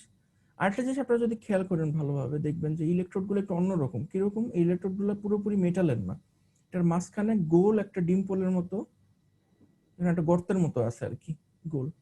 তো কেউ কি ধারণা করতে পারবেন এই গোল গর্তটা কেন আছে? এটা আমরা পড়ছি, এটা আপনাদেরকে পড়ানো হয়েছে এই গোল গর্তটা কেন থাকে। স্যার ওই মুভমেন্ট জনিত নয়েজটা একটু জোরে বলেন, আপনার কথা আস্তে আস্তে শোনে। মুভমেন্ট জনিত এক্স্যাক্টলি ঠিক বলছেন আপনি, মুভমেন্ট জনিত নয়েজ দূর করার জন্য। তবে এই নয়েজটা দূর করে জেলির মাধ্যমে জেলি। ঠিক বলছেন। আপনার ভাইবার সময় এই জিনিসটা মনে রাখেন, ঠিক আছে? তো জেলির মাধ্যমে অনেকে ঢুকতে পারতেছে না মানে ক্লাস করার জন্য। কেন? মানে লগইন হচ্ছে না স্যার, আর ঢুকতে পারতেছে না, দুই একজন ট্রাই করতেছে। আচ্ছা একটু দাঁড়ান, আমি তাহলে আমাদের ইটা দিয়ে দিই আপনাকে। আমি আপনাকে আমাদের মিটিং আইডিটা দিয়ে দিচ্ছি, আপনি মিটিং আইডি দিয়ে জয়েন করতে বলেন, ঠিক আছে? আচ্ছা ঠিক আছে। লিংকটা দিয়ে, লিংকটাই কারণ বিডিএন সমস্যা হয়েছে, স্যাররাও ফোন করতেছে আমাকে। আমি চ্যাটে আমাদের মিটিং আইডিটা দিয়ে দিচ্ছি, আইডিটা ইউজ করুন। ঠিক আছে স্যার, তাহলে দেন। দিছি, চ্যাটে দিছি, দেখেন। আচ্ছা, বিডি আসলে শুক্রবার দিন সব প্রাইভেট ইউনিভার্সিটিতে সকালবেলা ক্লাস হয়, তো বিডিএন একদম কুলে উঠতে পারে না শুক্রবার দিন, প্রেসার পড়ে স্যার জুমের উপর। প্রেসার পড়ে, হ্যাঁ। আচ্ছা, তো metal discs that we- movement artifact কেমনে দূর করে এই গর্তটা থাকার কারণে? জেলি থাকে ওর ভিতরে, জেলিটা তো নড়াচড়া করে না আর কি ওটা। হ্যাঁ, এই গর্তটা মেইনলি দেওয়া হলে গিয়ে আমরা এখানে একটা কন্ডাক্টিভ জেলি দিই, ঠিক আছে? মানে কন্ডাক্টিভ জেলিটার মধ্যে আপনার লবণ অনেক বেশি থাকে। মনে করেন জেলিটা আমরা যখন বানাই তখন অতিরিক্ত লবণ দিয়ে জেলিটা বানাই। লবণ যখন আমরা পানিতে গুলাই, আমরা জানি যে লবণ পানিতে গুলাইলে এটা আয়োনাইজড হয়ে পড়ে। সোডিয়াম ক্লোরাইড যদি হয়, সোডিয়াম ক্লোরাইডটা যখন আমরা পানির মধ্যে গুলাই তখন সোডিয়াম আর ক্লোরিন এই দুইটা আয়নে বিভক্ত হয়ে পড়ে। তো এই আয়নগুলোই আপনার বেসিক্যালি কন্ডাক্টিভিটিটা বাড়ায় দেয়, মানে ইলেকট্রিসিটি পাস করতে সুবিধা করে। তো এরকম একটা জেলি আপনি যদি এটার মধ্যে মাখায় তারপর লাগান কোন একটা জায়গায়, তাহলে কিন্তু এখানে আপনি একটা ফ্লোটিং ইলেকট্রোড ক্রিয়েট করতেছেন। মুভমেন্ট আর্টিফ্যাক্ট আমরা কিভাবে দূর করি? ফ্লোটিং ইলেকট্রোড তৈরি করার মাধ্যমে, তাই না? তো এখানে কিন্তু আপনি বেসিক্যালি একটা ফ্লোটিং ইলেকট্রোড তৈরি করতেছেন, যে মেটালটা ডাইরেক্টলি আপনার শরীরের সঙ্গে কানেক্টেড না। মেটালটার মাঝখানে একটা জেল আছে, ওই জেলটা শরীরের সাথে কানেক্টেড। তো আপনার শরীরটা যখন নড়াচড়া যখন করে, তখন জেলটাও নড়বে। জেলটা যদি নড়াচড়া করে, দেখা যাবে যে এটার সঙ্গে আপনার কানেকশনটা কখনো ডিসকানেক্টেড হবে না। এটা তো সবাই জানেন অলরেডি, ঠিক আছে? তো এই জন্য জি স্যার, ইলেকট্রোডগুলো বলছিলাম। এরকম ইউনিক, এবং এই ইলেকট্রোডগুলো জেনারেলি আপনার গোল্ড প্লেট থাকে, এবং অনেক ক্ষেত্রে আপনার গোল্ডেরও থাকে। ইলেকট্রোডগুলো গোল্ডেরও থাকে, অনেক দামি ইলেকট্রোডগুলো। তো এইখানে ইলেকট্রোডের অপোজিটে যে ফুটা দেখতেছেন না একটা, এখানে একটা গোল আর অপর সাইডে একটা ফুটা। জি স্যার। এই ফুটাটা থাকে হলে গিয়ে আপনি যখন জেল নেন, জেল জেল দিয়ে ভরে তারপর এটা যখন মাথায় লাগাবেন, তখন জোরে একটা চাপ দেওয়া হয়। জোরে একটা চাপ দিলে হয় কি, এই ফুটাটা দিয়ে এক্সেস যে জেলগুলো আছে, ওই এক্সেস জেলগুলো বের হয়ে যায়। তখন ভালো একটা সাকশন হয়, মানে জোরে আপনার চামড়ার সঙ্গে লেগে থাকে, সহজে খুলে পড়ে না। বুঝতে পারছেন? We will place on the outside of your head. Getting an outpatient EEG here at Seattle Children's takes about an hour and a half, recording, hookup, and cleanup. It's a painless procedure that requires just a bit of cooperation and patience. There are no needles or pain involved in an EEG. The worst part of it is that you're going to need to have your hair washed, and we'll take everything off with warm water before you leave. So let's talk about your EEG. We'll start at the beginning. You may receive instructions prior to your visit to sleep less the night before and wake up early. This is so you get your hookup, which may take up to 20 minutes or more. The actual EEG will run for 40 minutes. We want you to be still and relaxed for the whole test. Remember, start, the tech will measure and mark your head with a washable.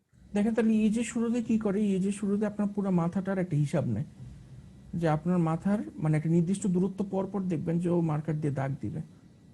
এই জায়গাগুলো হলো কি আপনার নির্দিষ্ট coordinate, যেগুলোতে আমরা electrode গুলো বসাবো, ঠিক আছে? ইজির ইলেকট্রোড বসানোর এরকম হিসাব আছে, যে একটা ইলেকট্রোড থেকে আরেকটা ইলেকট্রোড কত ডিগ্রি অ্যাঙ্গেলে সেপারেটেড থাকবে, মানে মাথার সেন্টারের তুলনায় কত ডিগ্রি সেপারেটেড থাকবে। তো ওই হিসাবটা আমাদের করতে হয় শুরুতে। তো এখানে আপনি যেটা দেখবেন যে ওটা জাস্ট মার্কটা করবে। These spots are where our electrodes will be placed. The tech may ask you to turn your head from side to side so that all the marks go in the correct places. Next, each of those marks needs to be cleaned off using a mild scratchy soap. We do this. দেখেন কি করলো, এখন যে পজিশনগুলো mark করলো electrode বসানোর জন্য, ওগুলাকে এখন একটা মাইল্ড স্ক্র্যাচি সোপ দিয়ে ওরা পরিষ্কার করবে। এটার কারণটা কি? নয়েজ কম থাকে স্যার, এই জন্য। কিভাবে? এই ঘামটা যেন থাকে না। কি লাভ, মানে ঘামটা না থাকলে লাভটা কি? ইম্পিডেন্সটা কম হবে। কাঙ্ক্ষিত সিগন্যালটা পাবো স্যার। এক্স্যাক্টলি, কন্টাক্ট ইম্পিডেন্স কম হবে। ভাইবাতে যদি জিজ্ঞেস করি উত্তর দিবেন কন্টাক্ট ইম্পিডেন্স কম হবে। কন্টাক্ট ইম্পিডেন্স কিভাবে কম হবে চিন্তা করে দেখেন। এটা কি বললো ওরা? ইউজ করছে হলো মাইল্ড স্ক্র্যাচি সোপ, মানে এটার মধ্যে আপনার অ্যাব্রেসিভ কোন একটা দানা দানা পার্টিকেল থাকবে, বুঝতে পারছেন? কোন একটা অ্যাব্রেসিভ একটা পার্ট থাকবে, পার্টিকেল থাকবে, বালির মতো আর কি। তো এখানে যেটা হবে যে এই অ্যাব্রেসিভ পার্টটা, যেটা এই বালির মতো যে পার্টটা, ওই পার্টটা দিয়ে আপনি যখন ঘষবেন কোন একটা জায়গাতে, তো ওখানে যে ডেড সেল গুলো আছে, আপনার প্রত্যেকের চামড়ার উপরে একটা ডেড সেলের একটা লেয়ার থাকে। প্রতিদিনই আমাদের সেল মরার কারণে আপনার ডেড সেলের একটা লেয়ার তৈরি হয়। ওই ডেড সেলের কোনো নেই, ভিতর দিয়ে কারেন্ট পাস হতে পারবে না। তো ওই ডেড সেল গুলো স্ক্র্যাচ করে করে উঠে ফেলে, বালির মতো জিনিসটা দিয়ে স্ক্র্যাচ করে উঠে ফেলে। আর সোপ যে পার্টটা বলো না, মাইল্ড স্ক্র্যাচি সোপ, সোপের যে পার্টটা, সাবানের যে পার্টটা, সাবান কি করে আপনার প্রত্যেকের চামড়ার উপরে গ্রিজ হয়, তাই না? তেল হয়, দেখবেন যে সবার চামড়াতে তেল হয়। এই গ্রিজ যেগুলি আছে এবং অন্যান্য আনওয়ান্টেড যেই ম্যাটেরিয়াল গুলো আছে, ঘামের থেকে যেই জিনিসগুলো ময়লা টলা যেগুলি লাগে প্রতিদিনই শরীরে, আমাদের গ্রিজ লাগে কোথাও না কোথাও থেকে, এই জিনিসগুলো সাবান দিয়ে পরিষ্কার করে ফেলে। তখন কি হয়, আলটিমেটলি কন্টাক্ট ইম্পিডেন্সটা ইমপ্রুভ করে, মানে কন্টাক্ট ইম্পিডেন্সটা কমে যায়।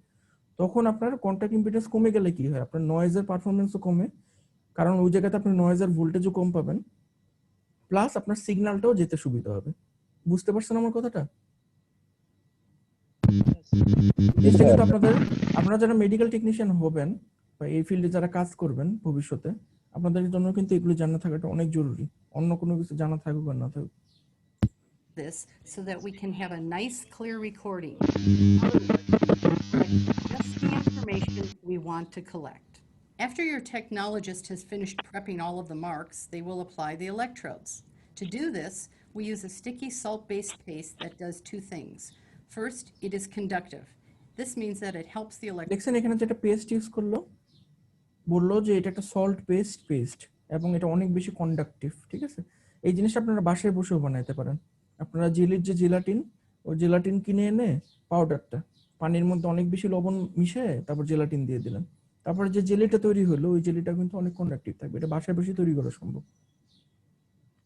এখন কি করবে, জেলটা ও ইলেকট্রোডের মধ্যে লাগাইলো, লাগাই এখন চাপ দিয়ে ঢুকাবে। Electrodes record the signals from your brain. And second, it also makes sure the electrodes stay in place during the recording. This is a simple part of the EEG hookup with just a quick squish of the electrode onto your head in a soft cotton ball covering for some extra protection. But you will still need to lay still on the bed because if you tried to get up at this point, all of the electrodes would fall off. Once everything is বুঝতে পারছেন? এটাই just মানে ইইজির এতটুকু party হলে কি আপনার special, যে ইইজির electrode গুলা আপনার অনেক ছোট ছোট, এবং ইইজিতে স্কিন প্রিপারেশনটা খুব ইম্পর্টেন্ট। মানে ইসিজিতে যতটুকু না ইম্পর্টেন্ট, ইইজিতে তার থেকে 10 গুণ ইম্পর্টেন্ট। কারণ কি, কারণ ইইজির যে ম্যাগনিটিউড মানে ভোল্ট সিগন্যালের সাইজ, এটা ইসিজির থেকে অনেক ছোট। এই জন্য ইইজির ক্ষেত্রে এই যে স্কিন প্রিপারেশন এবং ইলেকট্রোড, ভালো ইলেকট্রোড ইউজ করাটা অনেক ইম্পর্টেন্ট। এরপরে আপনার জাস্ট যেটা করবেন যে এরকম মাথার মধ্যে লাগাই দিয়ে আপনি সিম্পলি পেশেন্টটাকে মনিটর করবেন। কিন্তু এই সবকিছুর পিছনে আপনার যে এমপ্লিফায়ারটা আছে, মানে যে ব্রেনের সিগন্যালটা আপনি যে এমপ্লিফাই করবেন, সেটা কিন্তু ঠিক আমরা যে অপারেশন এমপ্লিফায়ারটি ইউজ করছি, এই অপারেশন এমপ্লিফায়ারটি করতে হবে, অন্য কোনো কিছু না। কার কোনো কোশ্চেন আছে? স্যার এখান থেকে কি কোশ্চেন আসতে পারে আমাদের ভাইবার জন্য? আমি আপনারা জিজ্ঞেস করতে পারি যে আপনার এই একটা ইসিজি আছে, আপনার এমপ্লিফায়ার আছে, আমি বললাম যে এই জিনিসটা আপনি ইইজির জন্য ইউজ করেন, আপনার এমপ্লিফায়ারে কি কি মডিফিকেশন করা লাগবে, তখন আপনি বলবেন যে আমি আরজি পরিবর্তন করলেই হয়ে যাবে। তারপরে আপনার জিজ্ঞেস করতে পারি যে ইইজি আর ইসিজির মধ্যে স্কিন প্রিপারেশনের পার্থক্য কি, তখন আপনি বলবেন যে ইইজিতে আমাদের স্কিনটাকে ভালো করে পরিষ্কার করা লাগে যাতে আমার কন্টাক্ট ইম্পিডেন্স কম থাকে। তখন আমি যদি জিজ্ঞেস করি যে কন্টাক্ট ইম্পিডেন্স কমলে আমার লাভ কি, তখন আপনি বলবেন যে নয়েজের ইফেক্টটা কম হবে, পাওয়ার লাইন নয়েজের ইফেক্টটা কম হবে, আর আমার সিগন্যালটা সহজে অ্যাপিয়ার করতে পারবে, বাধা কম পাবে আমার সিগন্যালটা। এরকম কোশ্চেন থাকবে আর কি। জেলটা আমরা কেন ইউজ করি, ইলেকট্রোডে আমরা জেলটা কেন ইউজ করি, ফ্লোটিং ইলেকট্রোড ব্যবহার করার সুবিধা কি, এই ধরনের কোশ্চেনে মোর দেন এনাফ। কারণ এগুলো জেনারেলি অন্য কোনো ইলেকট্রিক্যাল ইঞ্জিনিয়ারের জানা থাকার কথা না, শুধুমাত্র আপনাদেরই জানা থাকার কথা।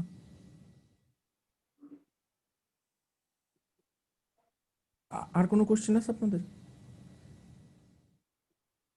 না স্যার।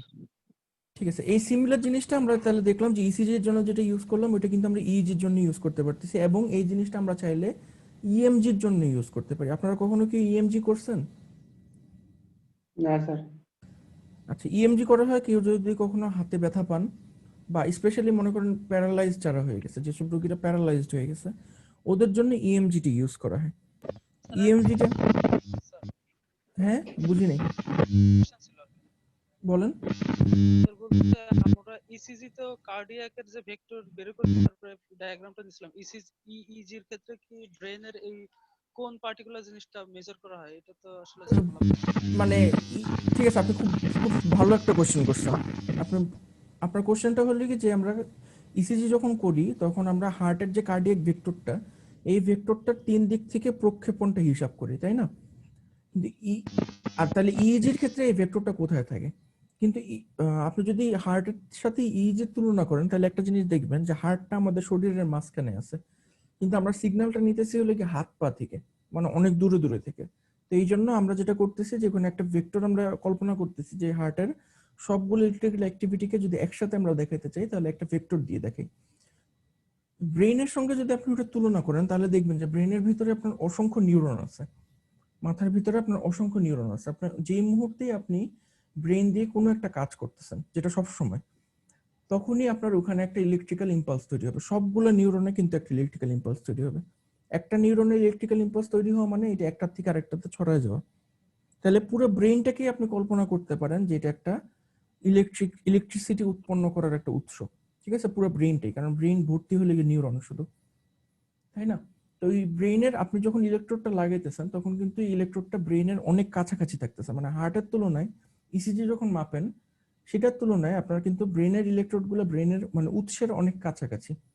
তো যখন আমরা 32টা ইলেকট্রোড বসাই ব্রেনের চারপাশে, তখন আমরা এই ব্রেনের যত ইলেকট্রিক্যাল অ্যাক্টিভিটি হইতেছে ব্রেনের ভিতরে, সবগুলো ইলেকট্রিক্যাল অ্যাক্টিভিটিকে আমরা যদি একটা ভেক্টর দিয়ে কল্পনা করি, ওই ভেক্টরটার বিভিন্ন ছবি কিন্তু আপনি ওই এক একটা লিডে দেখতে পারবেন। বুঝতে পারছেন? কিন্তু এটার আলাদা কোনো ভেক্টরের নাম নেই। কার্ডিয়াক ভেক্টরের যেমন সুন্দর একটা নাম আছে কার্ডিয়াক ভেক্টর, আমার জানা মতে এই ভেক্টরটার আলাদা কোনো নাম নেই। কিন্তু এই জিনিসটা অবশ্যই আপনি এই ভেক্টরের একটা না একটা ছবি দেখতে পারবেন। কিন্তু এখানে সুবিধাটা যেটা, ইইজির ক্ষেত্রে সুবিধাটা যেটা, যে ইইজির ক্ষেত্রে আপনি ইলেকট্রোডগুলো ব্রেনের অনেক কাছাকাছি অবস্থিত।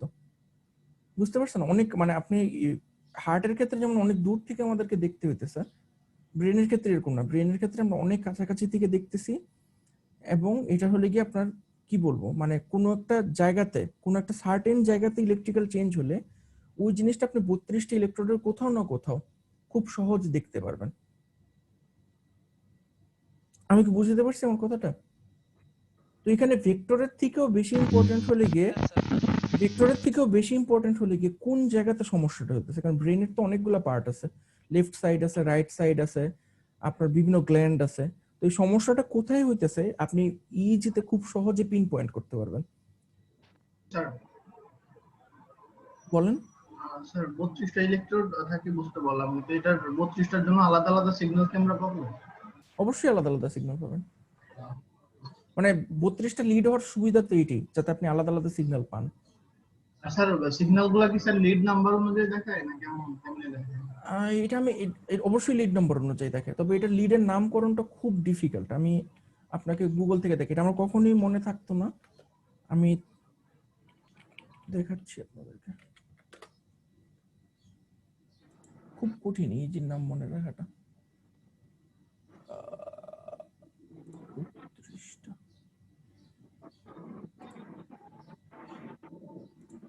স্ক্রিন শেয়ার করে দেখাচ্ছি আপনাদের। দেখছেন? জি স্যার দেখা এটা মনে রাখা আমার পক্ষে সম্ভব না আর কি। এরকম আপনার বিভিন্ন নাম থাকে, বিভিন্ন লোকেশন অনুযায়ী নাম থাকে আর কি। মানে এটা হলো নাক, আপনার নাকের সাইড, আর এটা হলো আপনার পিঠের সাইড আর কি। তাহলে যে বসাবে লিডগুলো যে বসাবে তাকেও তো স্যার তাহলে এক্সপার্ট হতে হবে জায়গা অনুযায়ী। ওই যে আপনি দেখলেন না যে একটা নিল, আপনার গজ নিল বা একটা এই ফিতা নিল, ফিতা নিয়ে ও এরকম হিসাব করে আর কি, যে একটার থেকে আরেকটা দূরত্ব কতটুকু হবে। এটা আপনার ডিপেন্ড করবে হলো মাথার সাইজের উপরে, মানে এই মাথার ডায়ামিটারটা কতটুকু। তো এক একজন মানুষের মাথার ডায়ামিটার এক এক রকম হয়, তো ওইটার অনুযায়ী আপনার ডিসটেন্স গুলো ডিফারেন্ট হয়। বুঝতে পারছেন? তবে ওর এক্সপার্ট হওয়া লাগবে। ইজি টেকনিশিয়ান ইসিজি টেকনিশিয়ানের থেকে অনেক বেশি এক্সপার্ট হতে হবে স্বাভাবিকভাবেই। তো আমরা যেটা নিয়ে আলোচনা করতেছিলাম যে ইএমজি সিগন্যালটা আমরা বেসিক্যালি হিসাব করি হলে কি আপনার নার্ভের সঙ্গে মাসেলের যে কানেকশন, এই কানেকশনটা ঠিক আছে নাকি, বা আপনার মাসেলটা মনে করেন ঠিক মতো কাজ করতেছে নাকি। কোনো জায়গায় মাসেল দেখা যায় যে আপনি হাত নড়াতে পারতেছেন না, সমস্যাটা কোথায়? এখানে মাসেলটা রেসপন্স করতেছে না কেন, মোটর ফাংশন কাজ করতেছে না কেন, এটার জন্য আমরা ইএমজি দেখি। তো ইএমজিটাও আপনার ইসিজির মতনই আমরা ইনস্ট্রুমেন্টেশন অ্যাম্পলিফায়ার দিয়ে দেখি, কিন্তু ইএমজির সুবিধাটা যেটা, যে ইএমজিতে আমরা জেনারেলি 2টা ইলেকট্রোড ইউজ করি, 2টা ইলেকট্রোডের বেশি আমাদের প্রয়োজন হয় না। যেমন আমি আপনাদেরকে একটা ভিডিও দেখাই, এটা লাগে নার্ভ কন্ডাকশনের একটা স্টাডি। আপনারা যদি কেউ পঙ্গু হাসপাতালে যান বা মনে করেন যদি ট্রমা সেন্টারে যান, তো ওখানে দেখবেন যে এই নার্ভ কন্ডাকশনের বিভিন্ন পরীক্ষা আছে। তো এই ভিডিওটা দেখলে আপনারা বুঝতে পারবেন। So for the nerve conduction study, we place electrodes on your hand. We'll ask you to put your thumb and pinky together so that we can find your APB muscle and place an তাহলে এখানে দেখেন এই মহিলা কি করতেছে, এটা just পিছনে একটা ইলেকট্রোড ফার্স্টে লাগাই নিল, দেখছেন হাতের পিছনে যে একটা ইলেকট্রোড লাগাই নিল, এই যে হাতের পিছনে ফার্স্ট একটা লাগাই নিল, এই জিনিসটা হলো কি আপনার গ্রাউন্ড বা রেফারেন্স। আমরা যেমন আমাদের ইসিজির রেফারেন্সটা কোথায় লাগাই, কোন পায়ে লাগাই? Left leg. না না না, রাইট লেগ, কারণ রাইট লেগে তো ফাঁকা থাকে আমাদের, তাই না?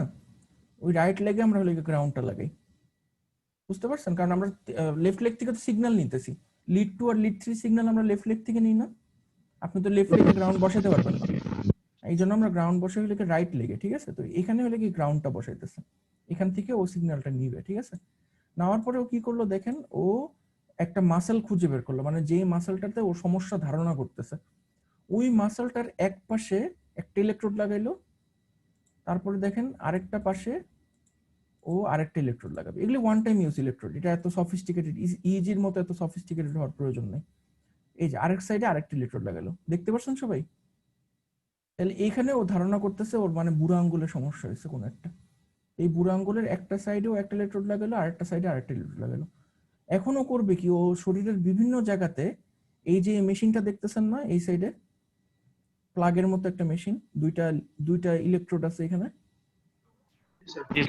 এই মেশিনটা দিয়েও বিভিন্ন জায়গাতে ইম্পালস দিবে, স্টিমুলেশন দিবে, এবং দেখবে যে স্টিমুলেশনটা এই নার্ভ গুলা পাস করে করে এখানে কতটুকু ইফেক্টিভলি আসতেছে, এখানেও মেজারমেন্ট নিবে, রিডিং নিবে। কারণ সিগন্যালটা কিভাবে আসবে দেখেন, এখান থেকে সিগন্যালটা এখানে কিভাবে আসবে বলেন তো? আপনি এখানে মনে করেন স্টিমুলেশন দিলেন, এখান থেকে সিগন্যালটা এখানে কিভাবে আসবে? অ্যাকশন পটেনশিয়ালের মাধ্যমে। এক্স্যাক্টলি, তার মানে বিভিন্ন নিউরনের মাধ্যমে অ্যাকশন পটেনশিয়াল তৈরি হয়ে হয়ে হয়ে হয়ে হয়ে হয়ে এখানে এসে পৌঁছায় যে মোটর যে নিউরনটা আছে ওই নিউরনটা মাসেলকে বলবে তুমি নড়ো, তারপরেই তো মাসেলটা নড়বে, তাই না? তাহলে আপনি যদি এখানে একটা ইম্পালস দেন, এখানে যদি একটা ইম্পালস দেন, তাহলে এখান থেকে আপনি একটা অ্যাকশন পটেনশিয়াল মেজার করতে পারবেন না? জি স্যার। কিন্তু কোনো সমস্যা যদি থাকে তাহলে আপনার অ্যাকশন পটেনশিয়ালটার মধ্যেও সমস্যা থাকবে, বুঝতে পারছেন? তাহলে এখন কি করবে এই মহিলাটা, এই বিভিন্ন জায়গাতে ইম্পালস দিয়ে দিয়ে এখানে অ্যাকশন পটেনশিয়ালটা মেজার করবে, দেখেন কিভাবে করে।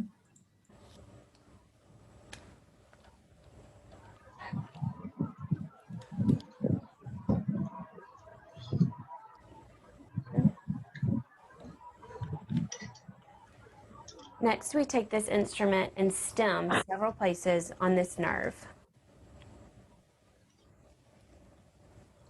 We start out low and work our way up so that you're able to get used to the feeling. কি হইতেছে এখানে, যখন ইম্পালস দিতেছে হাতটা নড়তেছে, দেখছেন?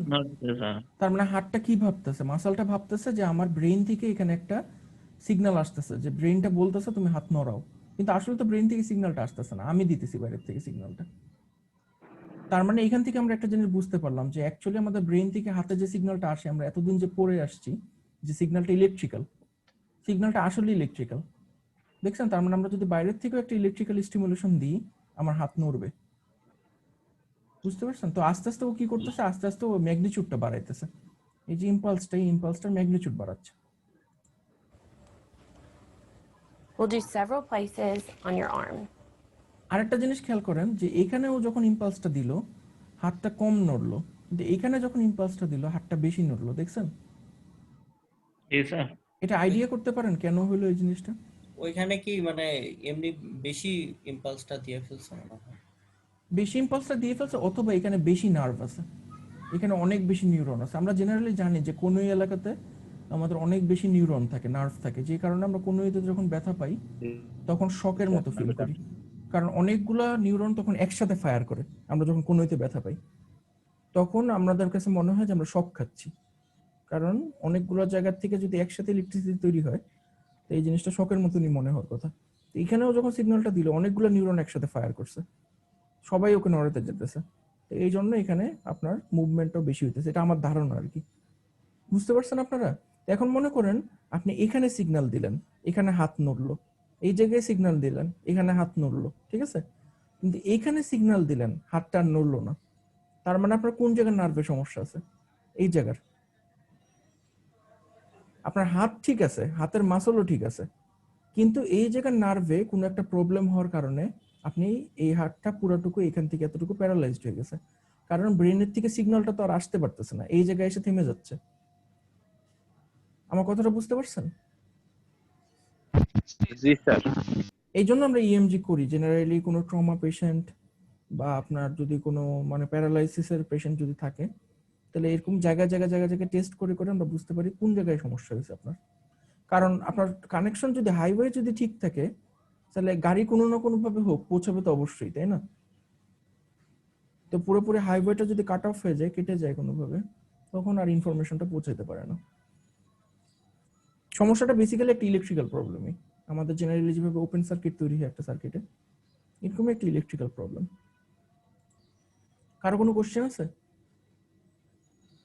স্যার এখন আমরা যে প্যারালাইজড রোগী আছে, এখন এদের ক্ষেত্রে যদি আমরা বাইরে থেকে যদি কোনো ইম্পালসের ব্যবস্থা করি, তাহলে কি তারা মানে হাত নাড়াচাড়া করতে পারবে? অবশ্যই অবশ্যই। কিন্তু তাহলে এটা ডিপেন্ড করবে আপনার হাতের মাসলটুকু কতটুকু ভালো আছে এটার উপরে। মানে আপনার হাতের মাসল আপনি যখন বেশি দিন ইউজ করবেন না, বুঝতে পারছেন, মানে আপনার নার্ভের কানেকশন গুলো আস্তে আস্তে যখন শুকায় যাবে, তখন আপনার যেটা হবে ওইটার সাথে সাথে মাসল গুলো কিন্তু শুকায় যাবে। যে জিনিসটাকে আমরা বলি অ্যাট্রোপি, এই জিনিসটা হয়তো নাম শুনছেন আপনারা, এটাকে বলে অ্যাট্রোপি। মানে আপনার মাসল গুলো ইউজ না করতে করতে এই মাসল গুলা পুষ্টি কমায় দেয়। কারণ ব্রেন সবসময় ইফিসিয়েন্টলি কাজ করে, ও যখনই দেখে যে কোনো কিছুর কাজ নাই, তখন কি করে ওই জায়গাতে ও পুষ্টি পৌঁছানো কমায় দেয়। তো পুষ্টি পৌঁছানো যদি কমায় দেয়, তখন ওই জিনিসগুলো আস্তে আস্তে শ্রিঙ্ক করে, ছোট হয়ে আসে, মরে যায়, সেলগুলো মরে মরে শ্রিঙ্ক হয়ে আসে। তো ওই জিনিসটাকে বলা হয় মাসকুলার অ্যাট্রোপি। তো কোনো একটা প্যারালাইজ পেশেন্ট যে খুব বেশি দিন হাত পা ইউজ করে নাই, তো ওই জায়গার ওর মাসলগুলো অ্যাট্রোপির কারণে কমে যাবে। তো মাসলগুলো যদি বেশি অ্যাট্রোপির কারণে কমে যায়, সেই ক্ষেত্রে আপনি ইম্পালস দিয়েও কাজ করাতে পারবেন না। কিন্তু আপনার যদি মনে করেন জাস্ট প্যারালাইজড হয়েছে, ঠিক আছে, মানে রিসেন্টলি প্যারালাইজড হয়েছে, সেই ক্ষেত্রে আপনি করতে পারবেন। এটা কি ব্যয়বহুল? এটা ব্যয়বহুলটা সমস্যা না, সমস্যা হলে কি একদম এক্স্যাক্টলি ওই বাইপাস করাটা। মানে আপনি বেসিক্যালি এখানে কি করতে চাইতেছেন, ব্রেনের সিগন্যালটা বাইপাস করে, মানে যে জায়গাটা নষ্ট ওই জায়গাটা আপনার বাইপাস রোড তো তৈরি করতে দেখছেন, তাই না? বাইপাস করে আপনি একটা রোড তৈরি করে দিলেন, তো সেই ক্ষেত্রে আপনার সিগন্যালটা মেইন নার্ভের সিগন্যাল দিয়ে না যেয়ে বাইপাস দিয়ে যাবে। এটা আমি হয়তো আছে, টেকনোলজিটা হয়তো তৈরি হয়েছে, কিন্তু আমি ঠিক জানি না, নিশ্চয়ই ব্যয়বহুল, কারণ এটা তো ওয়াইডলি ইউজড না স্যার, কারণ আমরা সচরাচর মানে যাদের মানে প্যারালাইজড রোগী যাদের দেখি, কিন্তু তারা তো এরকম কোনো পদক্ষেপ মনে হয় না নেক্সট স্টেপে হ্যাঁ, নেয়। এটা হলো জানার সমস্যা। মানে মনে করেন যে অনেক সময় দেখা যায় যে আপনার সিম্পল একটা সার্জারি, মানে ছোট একটা অবস্ট্রাকশনের কারণে আপনার এই নার্ভ কন্ডাকশনটা হচ্ছে না, সিম্পল একটা সার্জারি করে এই জিনিসটা ঠিক করা সম্ভব। আরেকটা যেটা হইতে পারে যে আপনি এরকম স্টিমুলেশন দিয়ে মহিলাটা দেখলেন না, স্টিমুলেশন দিচ্ছে, হাতটা নড়তেছে, স্টিমুলেশনের থেরাপি দিয়েও কিন্তু অনেক মানুষের হাত ঠিক হয়ে যায়, হাত পা ঠিক হয়ে যায়। কারণ থেরাপি দিতে দিতে দিতে দিতে এক সময় দেখা যায় নার্ভটা আবার আগের মতো কাজ করা শুরু করে। এটা আমি তো ডাক্তার না, আমি ঠিক জানি না, কিন্তু স্টিমুলেশন দিলে ইমপ্রুভ হয় এটা আমি জানি, কারণ আমরা নিজেরাও ওই ট্রমা সেন্টারে এরকম একটা মেশিন সাপ্লাই করছি, নিজেরা বানায় এই নার্ভ স্টিমুলেশনের। তো সাভার সিআরপি আছে পক্ষাঘাতগ্রস্ত, হ্যাঁ, ওইখানেও এই কাজগুলো করে। আমরা সিআরপির সঙ্গেও মনে হয় এই বায়োমেডিক্যাল ঢাকা ইউনিভার্সিটির একটা ছিল, প্রজেক্ট ছিল। কিন্তু ওই ট্রমা সেন্টার যেটা হলো শ্যামলীতে, আপনার ইসের ওখানে, মিরপুরের ওখানে, শ্যামলীতে, হ্যাঁ। তো ওই জায়গাতে সাপ্লাই করছে, আমি দেখছি যে এরকম যারা ট্রমা পেশেন্ট, যারা হাত পা ঠিক মতো কাজ করতেছে না, ওদের অনেকেরই এরকম স্টিমুলেশন থেরাপি দেওয়া হয়। ওই থেরাপি দিলে আপনার আস্তে আস্তে কাজ করা শুরু করে। কিভাবে কাজ করে আমি জানি না, থেরাপি দিলে কিভাবে ঠিক হয় এটা আমি জানি না, কিন্তু ঠিক হয় এটা আমি জানি। তো অনেকেই জানার স্বল্পতার কারণে এরকম থেরাপি নেয় না, যেটার কারণে পার্মানেন্ট সমস্যার দিকে যায়। দেখবেন যে যারা থেরাপি দিলে স্যার 100% ঠিক হয় স্যার? না 100% কি আর কোনো কিছু বলা যায়, আমি জানি না, আমি তো ডাক্তার না, কিন্তু আমি দেখছি যে ছোটখাটো সমস্যা থাকলেও ঠিক হয়ে যায়। আচ্ছা আচ্ছা। তো এরকম অনেক, যেহেতু আমাদের শরীরের মধ্যে সবকিছু ইলেকট্রিক্যাল, ঠিক আছে, আমাদের শরীরের মধ্যে যত ইনফরমেশন আদান প্রদান হচ্ছে, যা কিছু হইতেছে, সবকিছুর ব্যাকবোন হইলো কি একটা ইলেকট্রিক্যাল ইনফরমেশন ট্রান্সফার সিস্টেম, ঠিক আছে। তো সেরকম ব্রেন থেকে সব জায়গায় সিগন্যালটা ইলেকট্রিক্যালি নিয়ে যেতেছে, আর যে কোনো জায়গা থেকে সিগন্যাল ব্রেনে ইলেকট্রিক্যালি নিয়ে আসতেছে। এই জন্য আমার মনে হয় যে ইলেকট্রিক্যাল ইঞ্জিনিয়াররা বায়োমেডিক্যাল ইঞ্জিনিয়ারিং পড়ার জন্য সবচেয়ে বেশি যোগ্য, কারণ ওদের জন্য এই জিনিসগুলো খুব সহজ হওয়ার কথা, যেহেতু ওদের এই বেসিকটা আছে, বুঝতে পারছেন? তো এই জন্য আপনারা যে জিনিসটি স্টাডি করবেন বাসায়, আপনারা ইএমজি, ইসিজি, ইইজি এগুলির বেসিক গুলো খুব ভালো করে পড়বেন, ঠিক আছে? কারণ অনলাইনে তো সবকিছু আর এইভাবে দেখানো সম্ভব না, দেখালে মনেও থাকবে না আপনাদের। 40 মিনিটের পরে মনোযোগ এমনিতেই শেষ হয়ে যায়। তো আপনারা বাসায় এই জিনিসটা নিজেদের উদ্যোগে ইউটিউবে ভিডিও দেখবেন আর একটু বেশি বেশি করে পড়বেন, ঠিক আছে? জি স্যার। ঠিক আছে, তাহলে আজকে আমার এতটুকুই পড়ানোর ইচ্ছা ছিল। স্যার একটা কথা ছিল স্যার, আমাদের রেজাল্ট দিবেন কখন? রবিবার দিন। রবিবারে? জি।